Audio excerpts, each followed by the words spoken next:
Hello, Dirt Designers. This is Marcos, and this is our week 7 to week 8 class briefing. It's spring break, and hopefully you guys are all off to faraway places and are enjoying a good week off of rest and recuperation and recharge, and maybe a little bit of celebrating, not too much though.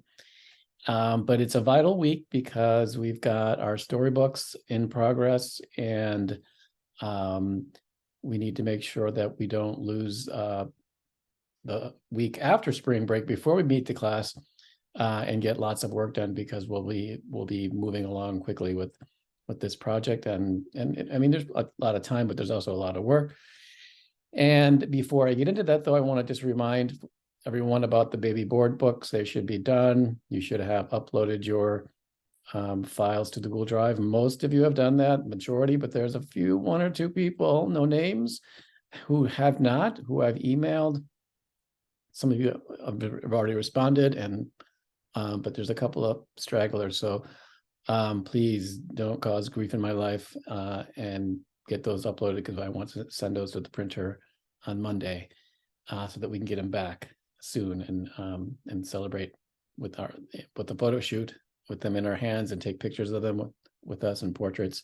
So I don't want to fall behind. So please make sure you do that, and look out for your email and I might be asking you questions. All right, so let's get into this. So for the children's storybook, we are working on this kind of storybook here.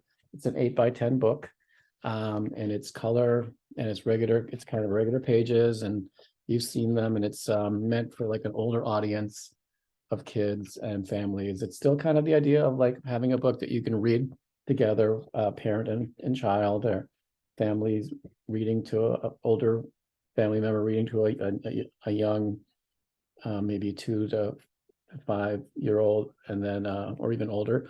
But then even at the age of 6 or 7, they start reading them on their own too. That's another aspect of it. But mostly it's still about reading together. And it's also about this idea of having stories that are going to help kids understand the realities of the world, the beauty of the world, the tragedy of the world, all of it kind of together, and help them navigate through it and understand and learn from the lessons of some friends of the past who have endeavored different scenarios and have made decisions and have come through in certain ways that help us see lessons. So understanding the moral of your story that you're working on, making sure that that's something clear, and maybe even in the end, you might even want to see what the moral is. Like, remember, it's always good to be nice, or whatever that might be at the very end.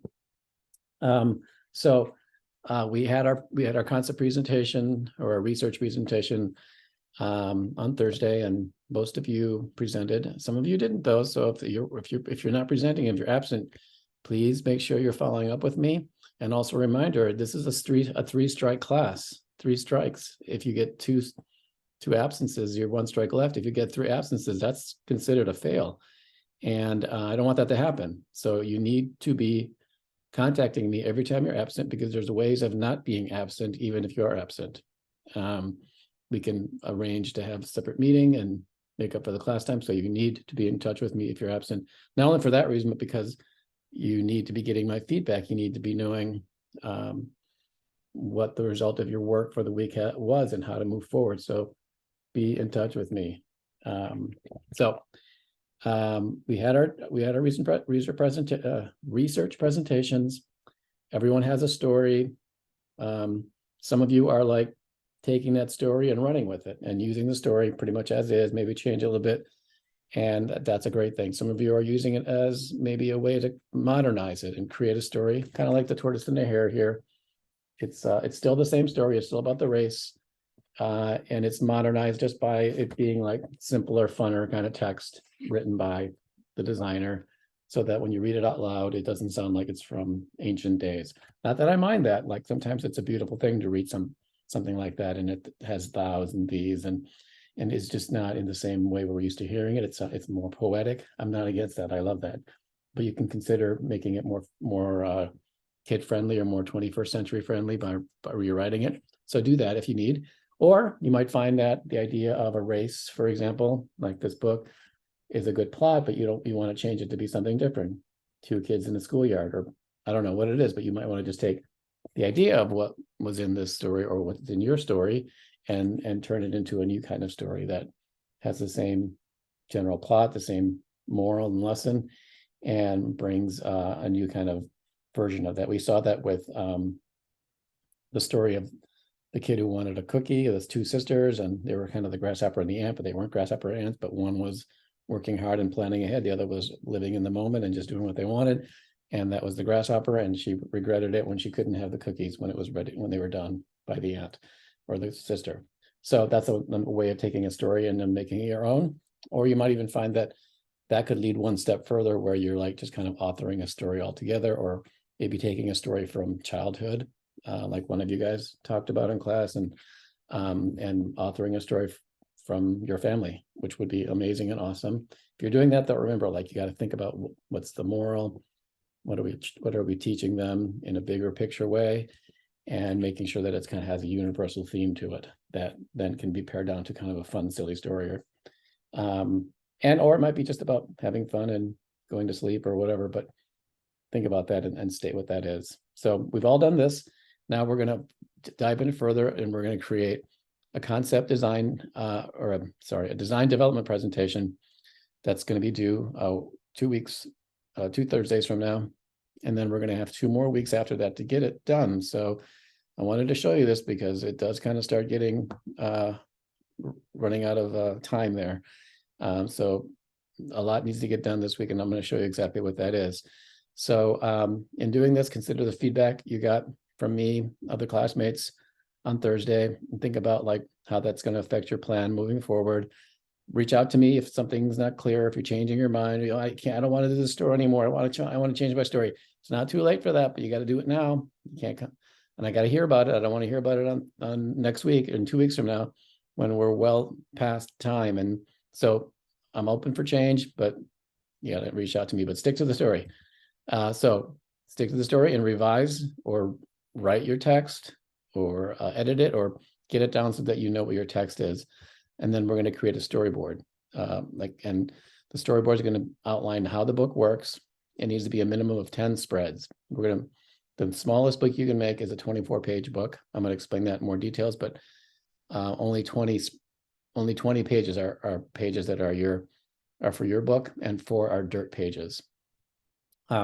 So 10 spreads, 20 pages is the minimum, or you can add from there in 2s. And then from there, I want you to develop your illustration and design techniques. So now that you got your story, your storyboard, you kind of have a sense of how the book's going to break up between text and imagery. Then you need to start to look at how you're going to implement that and start making experiments, sketches, drawings, whatever technique you're interested in, start doing it, and then translate that into a first round of a cover and a couple, 2 or 3 spreads, so that we have a really good sense of what your book's going to look like, and maybe even get those spreads down, and overall update your full presentation so you have an entire presentation put together. So let's just look at this handful of clay book, just to give you context here with a visual. Like I told you in class, this is a self cover. No, this is not a self. This is a plus cover book. The baby board books were self cover. Every page was the same. They were all the same weight. This one's different. It's got like a cover. It's glossy. It's thicker. And the inside, the pages are more like regular sheets of uncoated paper. So that means that there's a cover and a back, as well as an inside cover and an inside back that aren't part of your pages. In fact, your template this time is going to be separated into two files. One's a cover file. It's 4 pages, cover back, inside cover, inside back, and then you have your text pages, which are going to start right here on page 1 with the dirt scribble. And I know I'm using this when I got this in front of me here. So this page on the left here is the inside cover, and that's the cover. And then here's your first page. And this is going to stay the same. Don't change it. Don't change the color. Don't stick one of your images on here. Leave this alone. All dirt books look like this when you open them. We're going to put your name down here. And then this page also is spread number 1, but it's not for you to touch. This is not an opportunity. This stays white. We're going to take your picture, so don't stick a picture in here yet. We're going to take a picture of you here. And this is a dirt page 1, 2, and 3. The first page and these 2 pages. And now when you turn the page, now we begin your book, your storybook. And this is where your 10 spreads or 20 pages will begin. And like I talked about in class, I would like everyone to start off with this idea of a title page, which is kind of like a moment to start the story. And you could have a visual that's kind of sedated like this, or you could maybe even begin the story, like your character's walking in or something. And then when you turn the page, after saying the name of the title, the author, your credit, then we get into the story. All right, and then from here, you can utilize this as any way you want to make a story that makes sense, that is visual, that has space for text, that is engaging to look at and easy to read. And then when you get to the end, you're going to have one last page at the back here, which is the 4th dirt page. It's our other books by dirt kind of page, and showcases other books.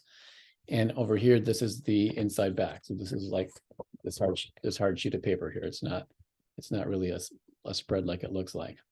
Now, what's missing in this book is the end page. So if you wanted to get 2 more pages in here, and you were up to 9, you need 10. You need 10. You just do a spread that says the end, and it could also just be a beautiful image that ends it. And also think about that when you're doing this. Like, not every single one of these spreads has to be filled with text. You could have like a moment where it's just, and it doesn't happen in this example, but you can have a moment where it's just like a picture and it's telling a story just by the visual. Maybe there's just a short amount of text that says an expression. Like, here's an example where it's just the word ready, and I think it could go set, go after that. Yeah, set, and then go. So that's 3 spreads just out of 3 words. So be strategic about how you use your text, and think about it in terms of like a fun experience that doesn't have to be a big long reading of a story for somebody. All right, so let's go back to the presentation. So we left off with a design approach. Everyone has kind of a general idea, and now we're going to build from this design approach, maybe update this if something's changed since we met, and then put together your text in your presentation. Like, this is the example of the book we just looked at, A Handful of Clay, and the story was edited down, and it was broken up in a specific amount of paragraphs, and it was made ready for her to be able to put into her design layout. From there, you're going to make a storyboard. You're going to create a storyboard as specific as possible. This one's quite good. It could be rougher. It could be more organic, we'll call it. It could be more expressive, but use it as a tool. It's a tool to not only try to figure out what you're going to do layout-wise, but how your text is going to be broken up. So each of these little blurbs of text are not just random lines, but they're specifically assigned based on the way the story is written. And then from there, you can begin to get ideas about how you're going to lay your book out and how your illustrations are going to work. So use this. So just to remind you here, is this is the way it's going to work. This is a 24-page book, but notice the number 1 starts over here. It doesn't start at the cover. It doesn't even start at the first left side of the spread, because that is the inside cover. So there's the cover, inside cover, and then it's page 1. At the end, it ends at 24, but then there's an inside back and then a back. So that's a little tricky, but here are some notes that might help you see it a little bit better. I'm calling the cover form these first 2 pages and these last 2 pages. That means it's the hard cover. It's a harder, thicker text, thicker cover weight that's glossy, and that your first page 1, 2, and 3 are dirt pages. That's why they're in red here. That means don't touch them. At the end, you have your 4th dirt page over here, page 24. So your story spread, I'm calling it story spread 1, starts on page 4 and 5 and ends on 22 and 23. So there's 10 of those. And that's how you get 10 spreads in a 24-page book. So keep that in mind, and plan your storyboard accordingly so that it matches this idea of the full context of the book. Okay, so once you've done that, then you've got your plan, you know your vision of how your text is going to sound and work. You have a sense of how each page is going to generally look and feel, and what's going to be in the content. And now let's dig into how are you going to implement this design? How are you going to make your illustrations? I know that most of the class is not made up of illustration majors. None of us are. None of us are real illustrators, but we all have this unique talent of being able to do lots of things and being able to figure out what to do best. So here's where I need you to like kind of dig in and go, how can I use my skills? How can I become an illustrator of a children's book? And guess what? You've already done a children's book, so you already know it's possible, that it's possible to be smart, efficient, and a little bit daring. And I want to make sure that when you're doing your illustrations, you're doing it in a way that is daring, that is different, that's a little more unexpected from what typical children's books might look like. They don't talk down to kids. They're in the kind of spirit of like cool high art. So do the best you can to fulfill that. Think about what your skill sets are, but again, use design inspiration for this. Like look at techniques and go, oh, I can do that. I can use this technique to create that. I can scan a piece of paper and have the bumpy parts show, and I can do a pen and ink kind of trick here and just use simple shapes and figure out what yours is. This shows two examples, and this might be a point if you're working on this before class. If you want to send something like this to me, like which technique do you like better, please send it to me, because we are having 2 weeks between class now. So if you're working on this, send it to me, and then eventually you're going to build it out to show not just the text, the storyboard, the two examples, but then begin to look at how you would implement that design technique within different spreads. And this shows 3 spreads. It doesn't have to be this many. And it could also be kind of like rougher if needed, but you need to make a good set of progress so that when we meet in class, there's stuff to look at. You've had experience with your project. You know what you can do. You know what's working. You got to go through that hard part now. And so that when we're done with this critique, you know what you're doing. You're going to continue on a path that's already working, and sort of the wandering and wondering needs to be soon over, and it needs to turn into execution. So a lot of this has to happen over these next 2 weeks. All right. And of course, always put a thank you page, because gratitude is the key to success in life and key to happiness in life. Thank you. All right. So I've got this out on Canvas. I hit publish. See, it says it's green. I've had a bad record in this class. I'm not hitting publish. And it's a pretty extensive one. It scrolls around. I've got illustrations to show you that are from this presentation. Just to remind you, I've got links to a template here. So this is a link to the Dirt Storybook template. So download this when you're going to start laying it out. It's an 8x10 template. It's going to come in 2 parts. It's going to come in a cover file, which is 4 pages, front, back. It's actually 2 pages because the inside cover has got nothing on it. So it's a spread, kind of like the baby board book, of the cover on the right side and the back on the left side. You're going to see on there a little UPC code at the bottom, right there. And on the front here, you're going to see the Dirt logo in the corner, the same idea. These books are so thin, there isn't ever a spine. So there's no need to worry about a spine text, but there will be a spine in terms of a little bit of an area that the cover wraps around. There's a little score here where the book folds on both sides. So I don't know if you can see that, but keep that in mind. The little line goes there. It's not a big deal. It doesn't really bother me that much, but just so you know. And then there's going to be a file for the inside. And on this one, I didn't put that annoying Accidents Grotesque font that didn't work. This time the font will work in the template. It's an Adobe font. And that's the font for these pages here. Okay, so trying to think if that's everything. It's not everything. Also, what you should be doing, maybe once you've worked on your story and you've gotten that worked out, go to this folder here. It's in the overall class Google Drive folder under class resources. And in there, you'll find the Children's Storybook Archive. And that just means a set of PDFs from some of these books from the past. And there's a nice group of them here. And basically, they're just PDFs, covers and fronts. And you can kind of look at each of these examples of books and how they're designed. And the things they did and the way they did text or the way they did illustration or the way they paced their story or how they implemented their color strategy or their illustration technique. Like, check those out. Like, it's really important. This is a big part of design. Research, learn, look at other things, look at things very similar to what you're doing so that you can learn from the techniques and ways of others. The past members of our class are here to help us all because they've worked just like you're doing now to create something out of nothing, and they got help too from past design classes or even past designers. If they were the first class, they looked at things from the past. It's important to do that. Don't just try to go out on your own.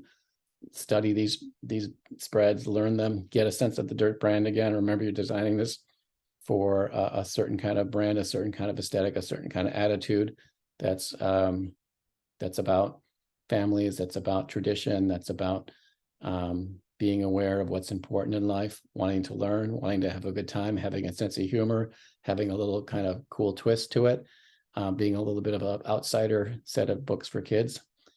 Think about that. You've done that well with the baby board books, and continue on now with this next set of books. And I think that's it. So again, enjoy your break, but don't go too far away. If you need help, let me know. Connect with me, contact me with me. I'm not on break. I'm going to keep working. I'm not going to go to class, of course, but I've got my regular real job to do and my family to wrangle around. So I hope you guys have a good time and be productive, but get some good rest. And I will see you guys 2 Thursdays from now.